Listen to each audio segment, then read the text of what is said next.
اور خبر کراچی سے آپ کے ساتھ شیئر کر رہے ہیں، جہاں پر نجی ہسپتال میں خاتون کے بیک وقت 5 بچوں کی پیدائش ہوئی ہے۔ ان میں 3 لڑکیاں اور 2 لڑکے شامل ہیں۔ کراچی کا علاقہ بلدیہ ٹاؤن، جہاں کی رہائشی خاتون کے ہاں ایک ساتھ نجی ہسپتال میں 5 بچوں کی پیدائش ہوئی۔ اس حوالے سے ڈاکٹرز کا بتانا ہے کہ بچوں کی پیدائش وقت سے پہلے ہوئی، جس کی وجہ سے ان کا وزن کم بتایا جاتا ہے۔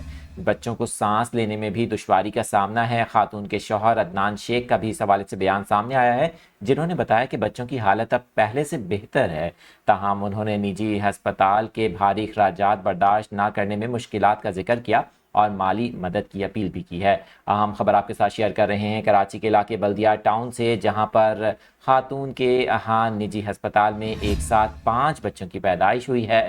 ڈاکٹرز کا بتانا ہے کہ قبل از وقت پیدائش کی وجہ سے بچوں کو خصوصی نگہداشت کی ضرورت ہے۔ ان کی صحت کی بہتری کے لیے مسلسل نگرانی کی جا رہی ہے۔ بچوں کا وزن بھی کم بتایا جاتا ہے۔ اہم خبر آپ کو بتائیں کہ اس حوالے سے ڈاکٹرز نے یہ بھی بتایا ہے کہ اس وقت ان کی حالت خطرے سے باہر ہے، تاہم خاتون کے شوہر کا کہنا ہے کہ نجی ہسپتال کے بھاری اخراجات برداشت نہیں کر سکتا، مشکلات کا سامنا ہے۔ مالی مدد کی بھی انہوں نے اپیل کی۔